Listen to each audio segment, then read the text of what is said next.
my first debut. I'm Dad's rad kid. The one behind the camera, the editing, all that cool stuff. I'm Maddie, and today we're talking about Ladybird. One of the coolest cars ever, hands down. Maybe I'm just biased, but anyways, it's my 1987 Thunderbird, and let's talk about it. All right, y'all, let's hit the road. It is time to go. No crap, I'm sitting here buckling up to leave from Dunkin', which every video is powered by Dunkin', just so you know. Lots of coffee. But anyways, sitting here about to leave, and a lady pulls up and is complimenting Ladybird. What can I say? She's a beaut. I failed to mention she was driving a Crown Vic. Dad's gonna love when I tell him that. All right, guys, welcome back to another cool episode of Dad's Rad Fords. Hope you've been enjoying what we're doing. We got Dad's Rad Kid over here today, as you saw in the previous clips, with her amazing 87 Thunderbird that we have all fell crazy in love with. Now let's get into it. Let's talk about what we've done to it, what we're going to do to it. Let's get into it. All right, first thing, let's get into a little bit of the exterior of this car. First of all, this might get a little bit long, so grab your coffee, because I'm going to talk to you for a minute. So, when we first got this thing, I got it from a longtime coworker at the Ford dealer that I worked at. We worked together for a good long time. He daily drove this car back and forth to the dealership, about a 45-minute one-way commute. Really cool fun fact other than that, we have a local-ish drag strip here. It's about 30 minutes from here, but it's about an hour from the Ford dealer where we worked. They drove the car Friday afternoons, load up, cruise the car to paradise, bracket race this thing all night, test and tune bracket race all night long, drive it home, drive it back to work, Monday, all the rest of the week. This kid did that for years with this car. I've been to Paradise, seen it run at the track, and it was basically bone stock. He just loved bracket racing. This kid was into a lot of racing. Good friend of mine, Kyle, he's a great guy. He bought him, drove the car for a while. Well, he done messed up and he bought him a C5 Corvette. So as you can imagine, it kind of ruined him on the old T-Bird because she didn't look nothing like this. It was just an old T-Bird when he had it. So fast forward, he's had this Corvette for a while. The Thunderbird sits for several years. He started doing a couple little things to it. He was like taking the AC off, trying to make him a little hot rod, lighting it up, getting some more power. He was having a blast with it. Well, he gave up. His C5 got the best of him. He just forgot about the old bird. So he kind of bugged me about it for a little while. Did I want it? He was wanting to get rid of it. And I was like, yeah, I'll take it. And just kind of one of those things, I just let it lay. Well, anyways, fast forward a little bit. We're talking. I'm like, man, I need to do something with this T-Bird. This guy's begging. I need to go get it from him, whatever. Well, Maddie's like, Dad, can I have it? And I'm like, absolutely. So that couldn't have worked out better. So let's get into it. When I got it, it had a black fender on it. I assume it may have been a little fender bender or something. Because the front bumper was burgundy, this fender was black, the back bumper looked really bad. So the first thing we kind of did, my buddy Robbie, we talked about Robbie, my paint buddy, Hot Rod Robbie, our best hot rod buddy. He's like, brother, let me paint this thing up for you. We can fix it up, spruce it up, make it look really cool. Because I was like, all right, man, the back bumper looked bad. First things first, we'll drop some clips of how it looked before, and we started taking some body parts off. So went down to a local paint shop. Took this fender off, Robbie sanded and buffed it really good, took it down, got some paint matched up, then we proceeded taking the car apart. So Robbie painted the bumper, front bumper, the header panel, that fender, the back bumper, and kind of touched up some of the trim around the sides up for it, really spruced it up. Then he wet sanded and buffed the entire car. Left some of the fading on the roof and the hood, and Maddie, she freaking loves it just like this. She really enjoys it, and I do too. It's turned out to be a perfect driver car. Just like today, it's raining. We want to bring it over here. Okay, whatever. It's got windshield wipers. It's got headlights. It won't kill it to get wet. So sanded, buffed, even polished out the kind of faded stuff, and it actually turned out to be such a cool look on this car. First things first, got all that done. I can't leave nothing alone. She's already eat up with it. She's loving the car. I had a set of old Motorsport springs in stock and a set of 10 holes because the factory Thunderbird wheels aren't the best looking. So had some 10 holes with a staggered set of tires on it. Some old Motorsport springs, unknown, I don't remember what they were. I think they were old Motorsport B springs. So we tossed them in the car, and once I get them in the car, I had realized that years ago, I'd cut about 2 coils out of these lowering springs. So put the 10 holes on it, put it in there, and it's in the dirt. And I sent Maddie a picture, and she's like, Dad, I love it. I'm like, well, it's pretty dang slammed. Anyways, we had to raise it up a little bit, put the 10 holes on it, and she rocked it and fell in love with the car. So enough on the exterior. Let's talk about this amazing red interior on this T-Bird. Maddie, you'll have to definitely drop some previous clips of what this thing looked like when we first got it. This red interior has a really nice, what we call like a great survivor interior. Nothing is ripped up, nothing is really worn. It was extremely nasty, wasn't it, Maddie? Like you couldn't even hardly tell what color. We actually thought the interior was like a burgundy color, like all of it. When we start cleaning on it, once again, I gotta drop Robbie's name again. He seen it and I was like, man, we need to clean this interior. We thought it was kind of rough, we're gonna dye a lot of stuff, and he's like, I don't think so, man. He's like, let me tell you a trick. So he told us, Dawn dish soap. He said, brother, it's got to be Dawn by brand. He said, mix you up in a spray bottle, take everything off you can, and just saturate them. So I think we've got some cool pictures and stuff we can insert.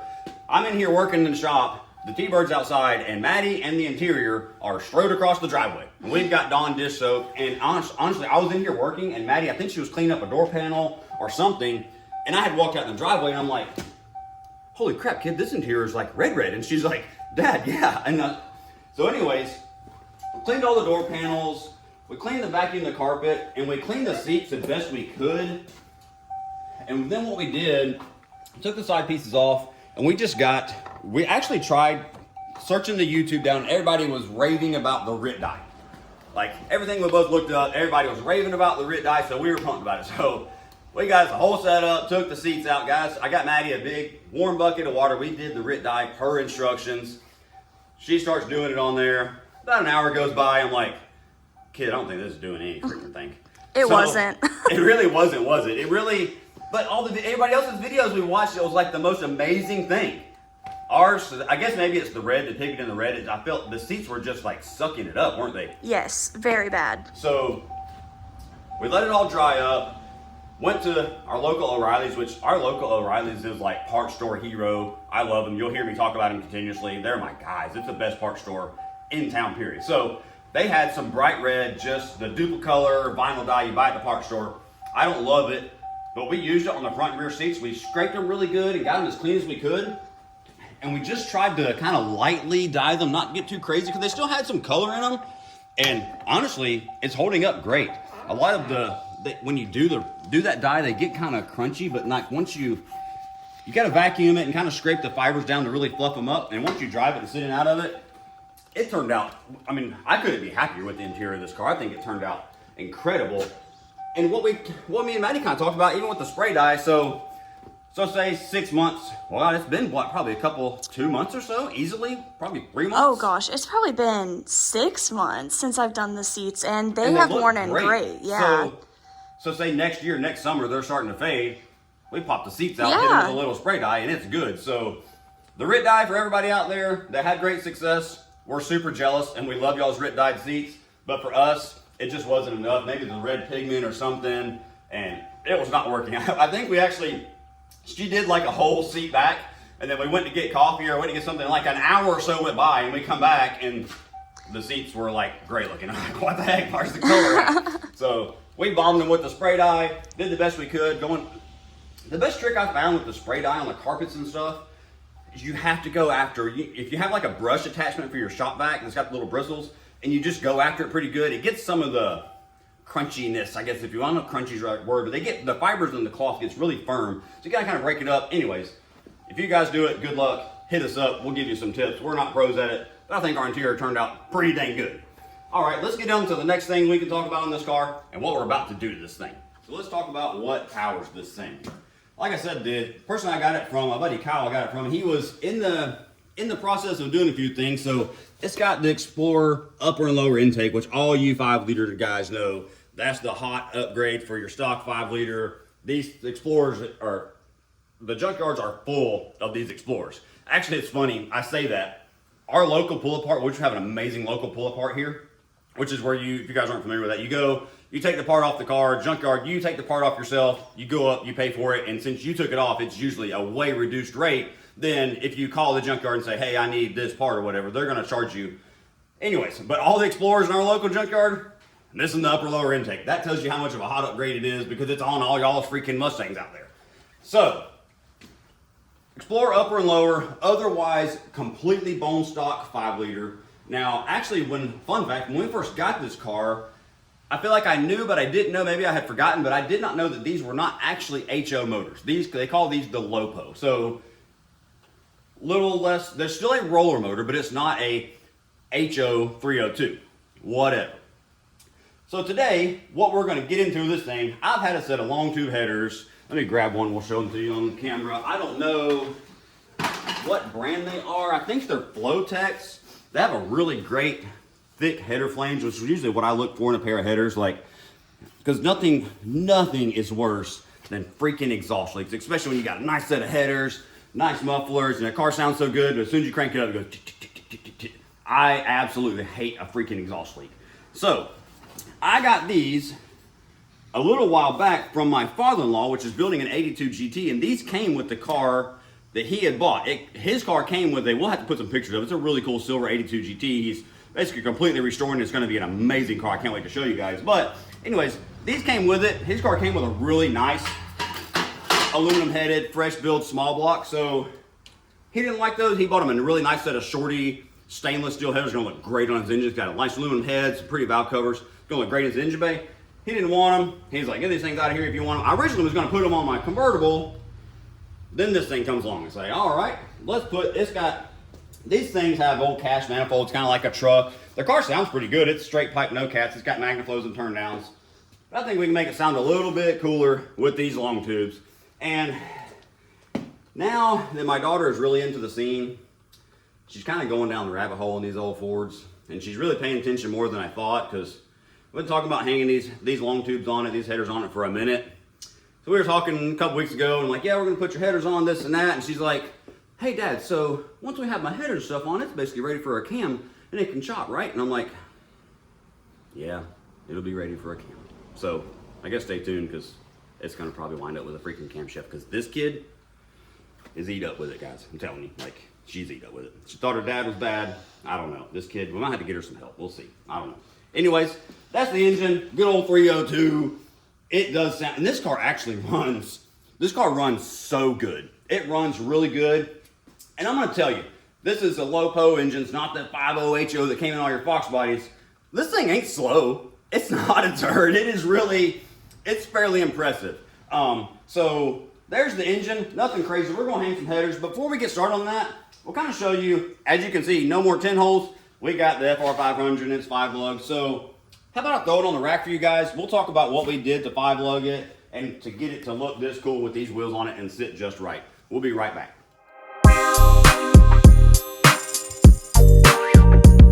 Got this thing up in there. We'll talk about what we did to get this thing to fit these 18-inch FR500s. So once again, you guys, if you've been paying attention, you're probably picking up on some of my favorite Mustang parts cars, the New Edge. If you're not familiar with the New Edge Mustang is the 99 to 04 body style of Mustangs. Well, by the time that came along, of course, they had been 5-lug by then.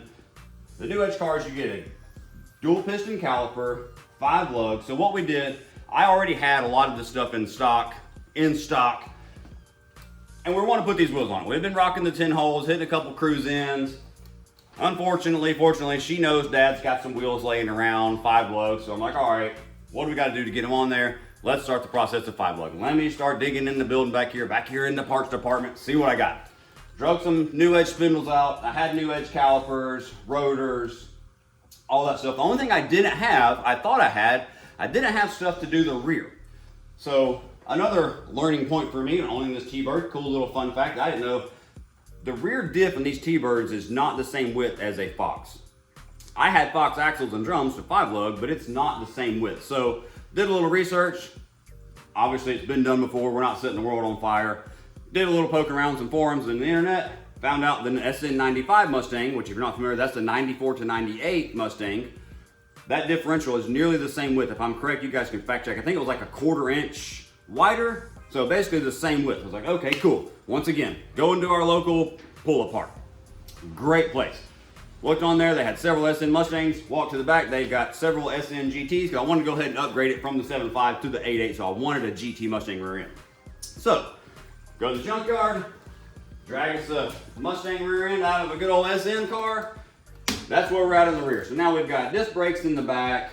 an 8.8 rear end upgrade, and actually this car came stock with a 273 rear gear, so we kind of got a free upgrade because this has a stock 327. So kind of got a free mod out of just doing that. So that's how we got that to look. These wheels are obviously Mustang wheels for a 99, or like I guess basically a 94 to 04 car is what the fitment of these wheels are, if anybody's wondering. So if you 5-lug your T-Bird with Mustang stuff, you basically have endless wheel choice of any modern 5-lug Mustang wheel. These are 18 by 9.5, so they are pretty big and they fit really well. My daughter is already noticing different cars and my cars and what people call fitment. If not everybody's familiar with fitment, so let's look at this Fox body real quick. You all know Maxine. See how this wheel and tire just basically fits perfect? It looks like it's gonna rub if you hit anything, but it doesn't. That's what people talk about when we talk about fitment. So the stance of your car and basically how close you can get your wheel and tire to the fender to get your car looking like it's sitting right on top of the tires with no rubbing. That's what we achieved with the 18 by 9.5 all the way around. Did we have to, I feel like we had to raise it up just a little bit in the front or just something. Just a little bit. Yeah, we had to raise the front just a little because we had her pretty slammed because it went from 10 holes to some 17-inch Cobra wheels to then we graduated to the 18-inch bullets because I needed a couple tires or whatever. So here's where we are. This thing is like too awesome. I honestly, like seriously guys, since I've been putting this thing together for her and she has fallen way head over heels in love with it, I've tried to trade her half the crap I have for this car and she's like, yeah, right, Dad. So anyways, you kind of got to know the old T-Bird. We call her Ladybird. It is a great car. She can't take it anywhere and people love it. We take it to a couple of cruise-ins. There'll be whatever all around it. We walk off, there's always 4 or 5 people standing around this T-Bird. And it's always the coolest stories because it's like, oh, my aunt had one of these, or my mom had one of these back in the day, or my dad bought one of these brand new, and we drove it, blah, blah, blah. Somebody always seems to have such a cool story about an 80s T-Bird, and we love this car. It's a great addition to our little fleet, and it's gotten my daughter into the car scene, into hot rodding, and she has went way off the deep end with it, but it makes my hot rod heart so freaking happy. All right, guys, that's enough about this thing. Let's get into what we're about to do this thing now. Get some mods going.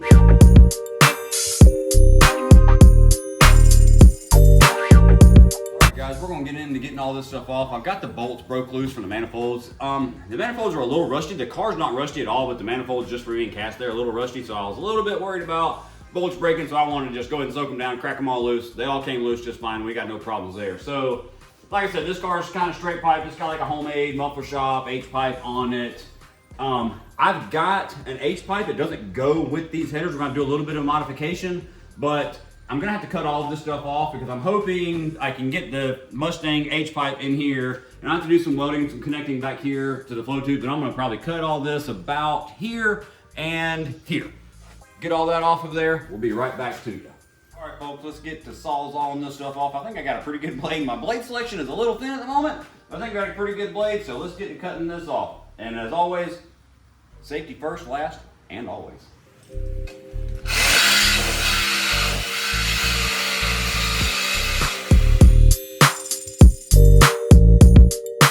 All right, guys, got the driver's side manifold and pipe section off of it. Pulling this steering shaft out now. If any of you guys have done any Fox header installs, most of the, I think actually any Fox 5-liter header I've ever done, the steering shaft, once you get it bolted up, the steering shaft there's usually one of the header tubes and the steering shaft passes through there some way, shape, or form. That's what it's looking like on this. I may be wrong. Looks like we're gonna have to open this up, but I'm assuming that's what that's for. Almost any Fox headers I've ever done, that the steering shaft goes through one of the header tubes. So let's work on getting this fitted up in there, see what kind of finagling we got to do to get this all work together. Because actually, like I said before, these are Fox body Mustang headers. This is a Fox chassis. There's about I'm thinking there's probably a solid 5 to 10% chance that this is not even going to work at all. But you know what? We got that 90% goodness to think about. So let's stay on that note and see if we can get this header up in there.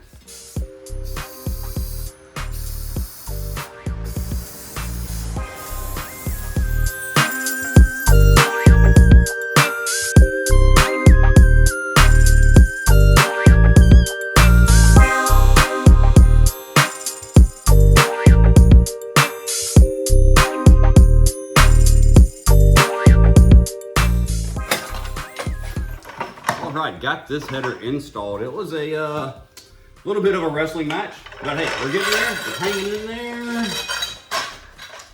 I think we are looking pretty decent on fitment.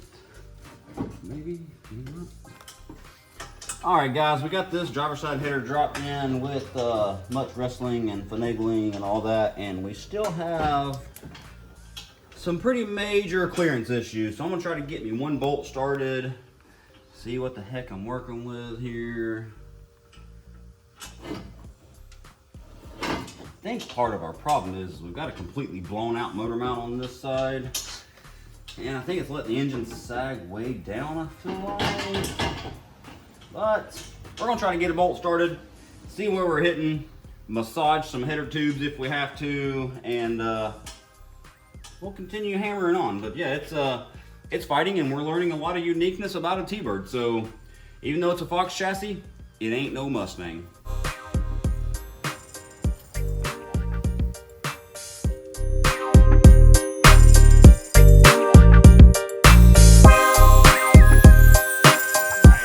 This header, 90% wrestled in. Had to trim the motor mount bracket, had to move a bunch of crap.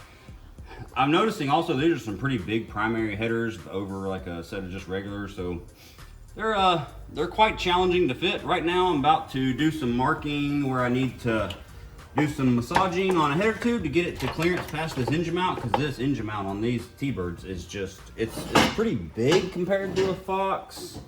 And it is just all up in my way.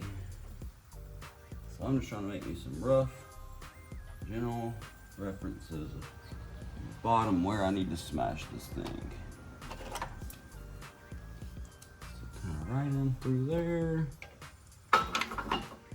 All right, back out with the header. You can see I got some rough markings. It's hitting basically all in here. On these T-Birds have a freaking monstrosity engine mount. It's kind of hard to see. Let's see if I got a flashlight in my pocket. But this engine mount, I gotta tighten that nut back up. But this thing is all the way down to here. I should probably pause and see if these things will accept Fox mounts. But I look at the K-member, it does not look quite the same as a Fox. So we're gonna continue on doing what we're doing.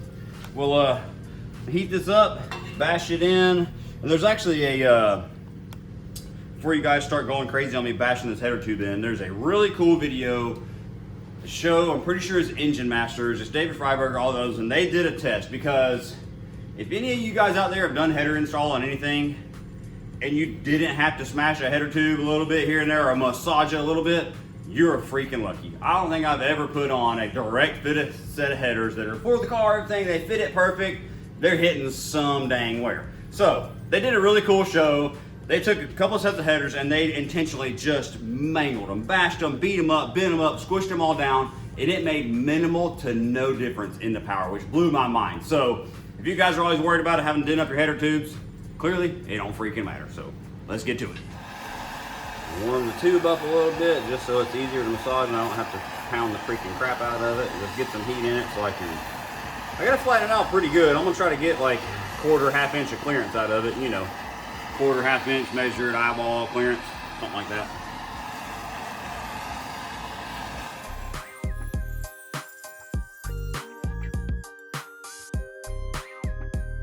All right, one slightly modified header tube. You can kind of see the flatness we put in it. I'm hoping that's enough. I'm afraid I'm gonna have to pull it off and maybe a little more in there, but it's part of doing this kind of crap. When it don't exactly fit the car, even if it does or not, part of it. So I imagine this header tube's probably gonna go in and out at least, a couple dozen times before it fits.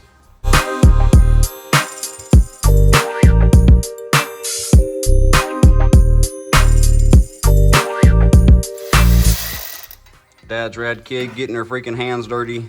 I'm about sick and tired of wrestling the driver's side, so I put her to work doing something on the passenger side, so we feel like we're getting something done, because I'm not gonna lie, driver's side, whipping my butt, but so yeah, I put her freaking butt to work, start taking these stuff off this side. We're moving forward now. I got this header tube kind of fitting in. She's taking this manifold off. I hope the passenger side goes pretty well, so we're gonna keep plugging away.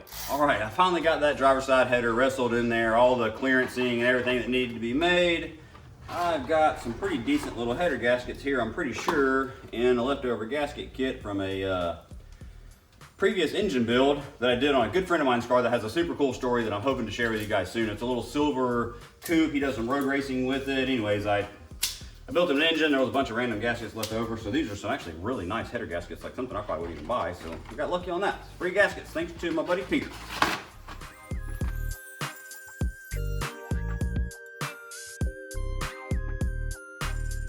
Okay, after many minutes of wrestling this thing and clearancing and doing this and that, we got one freaking header in. Looks good. Fits, now that it's in the car and I did some massaging, it actually fits the car really well. Fits it just like a Mustang for the most part.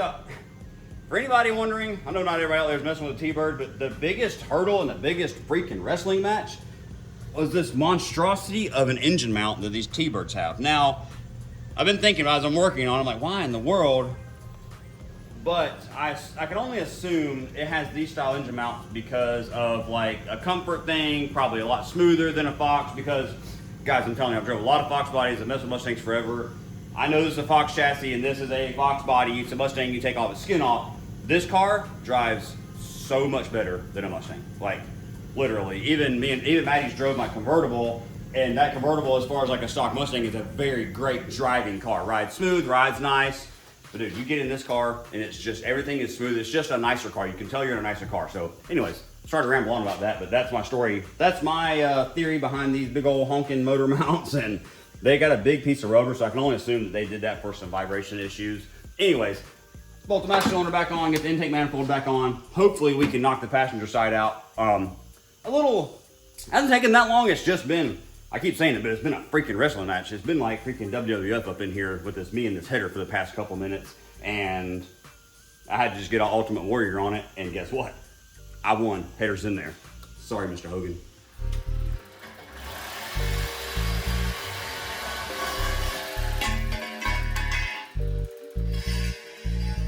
All right, guys. Driver's side header, bolted in, done deal, buttoned up. Got to extend the O2 sensor wire, but it is bolted in, all the clearances, it is bolted. So we're now fidgeting the passenger side. I've got it in place. I just got to drop it down, go back up top. I believe it's hitting in a couple of places. Yeah, it looks like it's hitting a couple places. I'm gonna get a couple bolts started, see what kind of fitment issues we got, and we'll get right back to that once I figure out what I got to beat and bang on.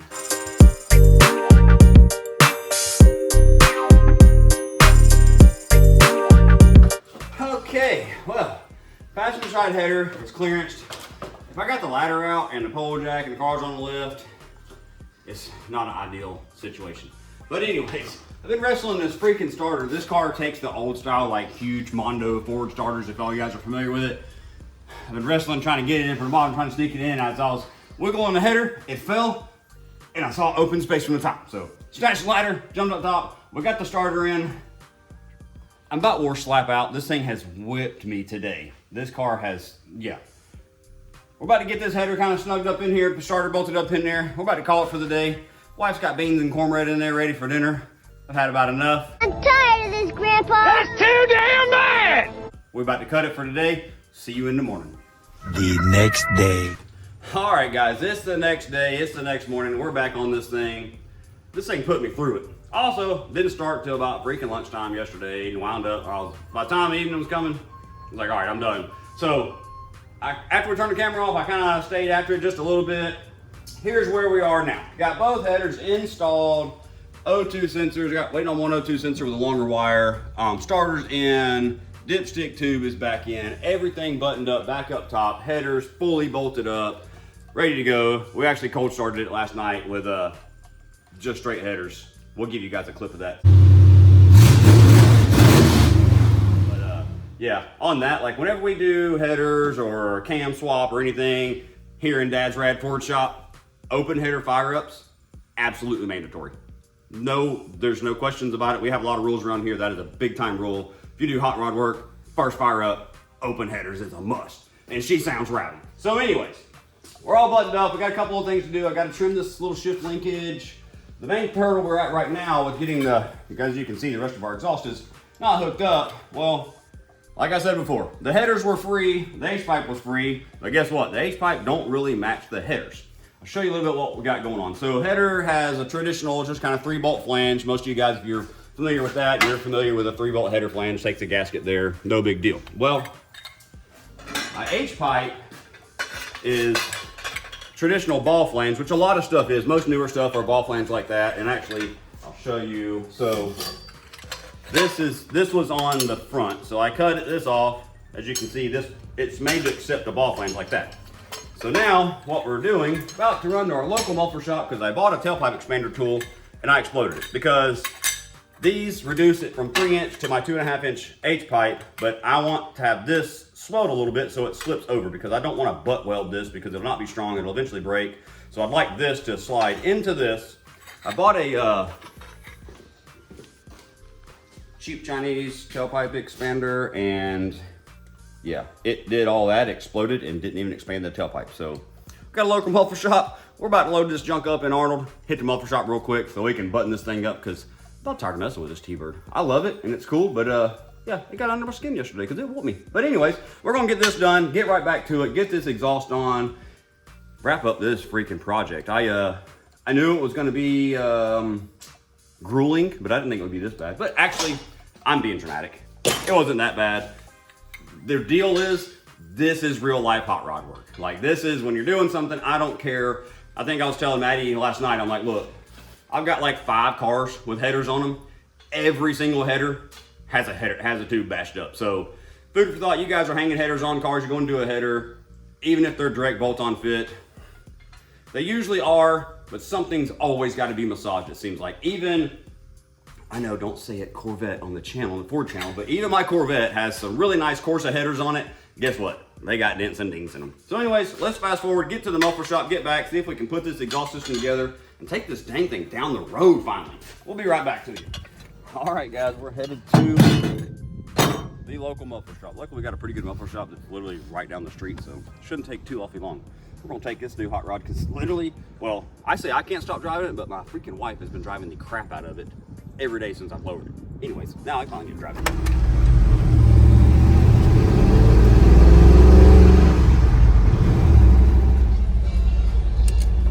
Rolling up to the old local muffler shop here. They're always messing with something too. They always got some kind of crazy. Look at that wild Corvette. Sick. Not our Corvette gang, but I'll dig it. It's kind of different. All right, guys, fresh back from the muffler shop. Let me kind of explain better what we're having done. So these pieces, what we had to go on the headers, I just needed them swaged out. So now I can bolt the headers, slide this in, and then now I can weld that up nicely. Instead of it being just a butt weld, I wanted it swaged, so now it'll be like a nice fit. Run a weld around it, and now we can get something done. So now I'm gonna get these bolted back on with the gaskets and everything. But first things first, the daily muscle milk. I've been drinking these things every day for years, so muscle milk, hit me up, man, seriously. All right, one more thing I had to mention. This car had one short O2 sensor on. These things are supposed to have really short O2s because they're in the manifold from the factory. So we're gonna put a little bit longer ones in it. The F-150s of the same year, I think actually of a year or two newer. Let me get this one out and I'll show you, have actually a longer wire, and they're pretty cost effective for what they are, so you don't have to cut and extend your O2 wires. So you get an F-150 oxygen sensor, it's the same 3-wire sensor, it's just a significant amount longer, so now it'll reach up there to our factory plug. We don't have to extend no wires, do nothing. Fortunately, this car had already had an O2 sensor replaced at one time, and somebody had either put an F-150 sensor in, or I just got the wrong sensor by luck from the parts store, and I had to extend the wire. So this O2 sensor is plugged up, ready to go. We're gonna get this one threaded in there, bolt our header collector flanges on there. Hopefully we can hook some exhaust up, wrap this little project up. All right, getting our header collector back on. It's not too big of a deal. Get the collector back on, slide these 2 pieces of H-pipe in there, see how well they're gonna line up. We still gotta cut a lot of the exhaust off to length, and it's gonna be some fitting and whatnot, but I think it's gonna turn out actually pretty nice. Just a lot of fidgety kind of work and just getting it done, but we're on the home stretch. We might get to hear this thing run down the road in a few. I am I'm tired of messing with it.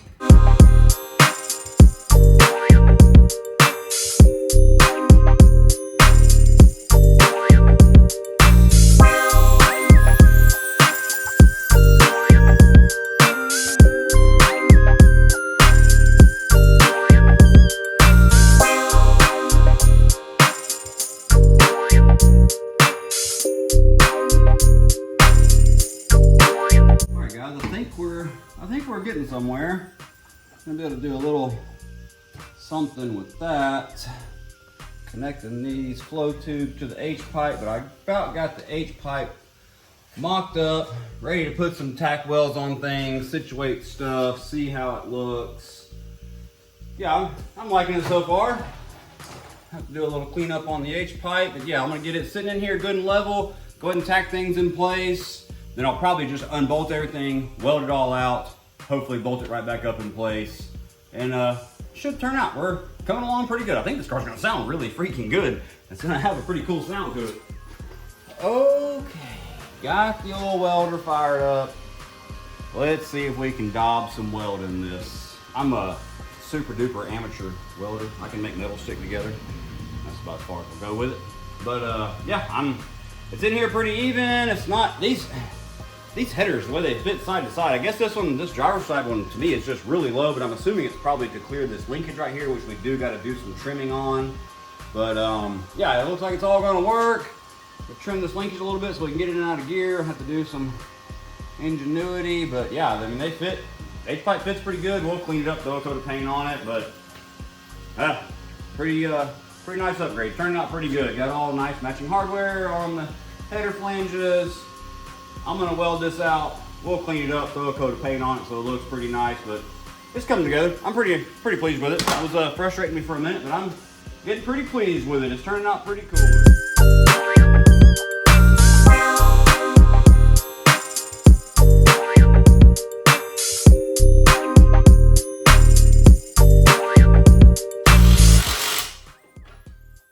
H-pipe is welded up. We're bolting it back in place, bolting the collectors up. I put it off, final welded it. Now I'm got to just cut my mid pipes, put the little flanges on them, hook the mufflers up, and we are done with this project.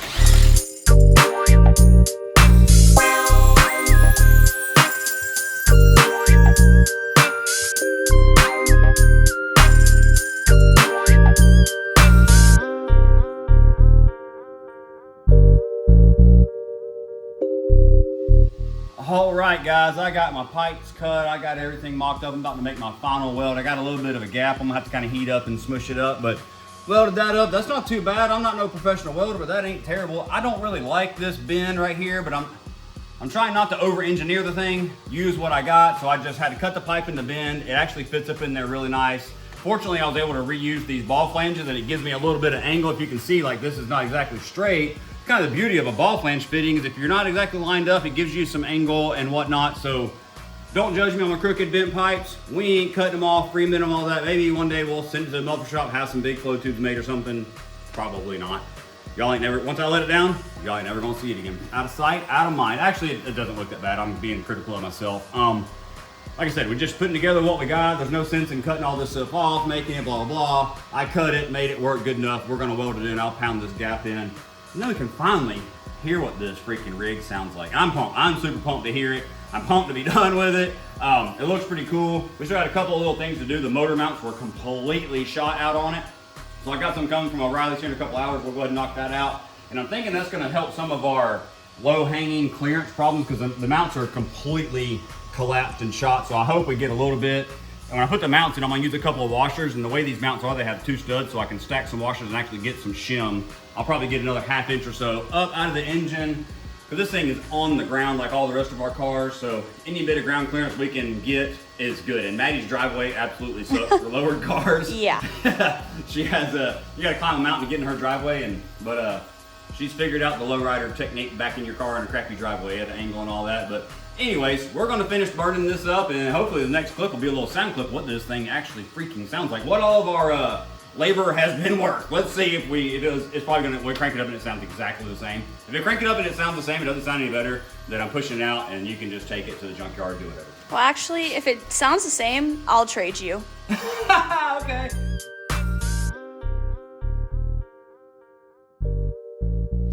All right, she's back on the ground. I think I got everything buttoned up. Exhaust is all hooked up. O2 sensors are hooked up. Oil dipstick tube is back in. Everything's dialed in, I believe. I think we're gonna have to do a little, I had to grind the shifter bracket. I think I might have to do a little bit of more modification on that, but man, let's finally see what this thing sounds like. Cold start.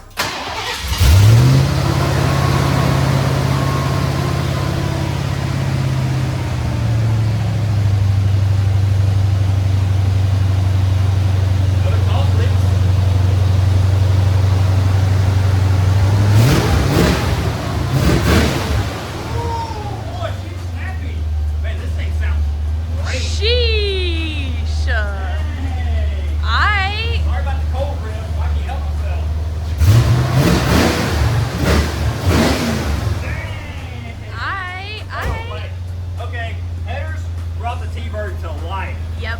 She sounded pretty good before, but it kind of had that like old school like 50s, 60s car sound with the manifolds. It sounded kind of cool, but she sounds nice. She sounds crispy now. Now she needs a cam.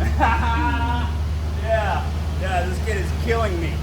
So I guess now, so the only thing with putting a cam in one of these cars, it's not like your regular Mustang 5.0 where you can just shove a cam in it. They make cams forever. Like I said before, this is not actually an HO engine, so the firing order is a little bit different, but there's a lot of tips and tricks. If we're gonna get a bumpy cam shaft stuck in this thing, we'll get it done. But yeah, for right now, it's great, man. They look amazing. I don't know what it is. Maybe other you hot rod guys tell me, like, what is it about hanging a set of headers on a motor that just looks so freaking cool? Like, I don't know what it is. I love headers. I love when you put a set of headers on a motor and it's like, yeah, it's just tubes, but something about it, it just looks cool. I guess because it looks like it, when you look on the hood, you got a freaking hot rod now. Yeah, man, we are pumped. We got a couple of little maintenance things to do before we can actually take it down the road and cruise it. Wait on some motor mounts from the parts store. I figure while we got it here, let's go ahead and knock that out. And hey, ironically enough, let me drop the fun fact. Motor mounts, I thought they were going to be rare, hard to find because they're super weird. List price on them at the parts store. They're going to have to do about 2 o'clock today, $13 a piece. Can't beat it. Rare car, cheap parts. We're freaking loving it. Hey, we're gonna let this thing warm up, burn some paint off, and we'll be right back with an outro. Maybe we'll cruise this thing down the road in a minute. All right, everybody. The Bird is back together and better than ever. We didn't film none of it, but in all the messing with it, I realized that the engine mounts were pretty worn, but I didn't realize they were this bad. There's one side. This is the other side.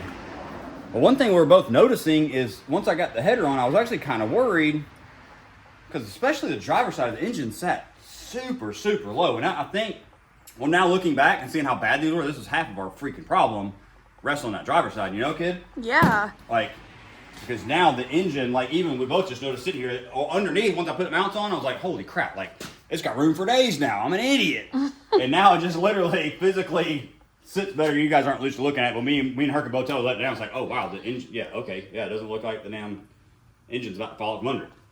So, that being said, this thing is together. It sounds amazing. We're gonna take it down the road, make sure everything's good, give it a shakedown, and I'm sending her home in this thing. All right, let's check this thing out. Oh, I like it. Wow, it rides so much better already. It's way smoother, isn't it? Wow, I didn't even think it could get any I didn't smoother. think it could be much better. This thing does drive fantastic. Amazing. Yeah, it's nice. Still need to take her and get her final aligned because it's still Yes. tweaking on the alignment. We'll do that ASAP. But yeah, it drives. Wow, it drives great. This car is so smooth. Even though it's slammed, it's on 18 small tires, it just has such a smooth feel to it. It literally shocks me every time I drive it. It's Yes. just such a great driving car. She's nice. Successful first test drive. Wow. Yeah. Successful first test drive. She sounds great, she runs great, and oh my lord, like I was super pumped about the headers. Now the engine mounts has got me happier than anything.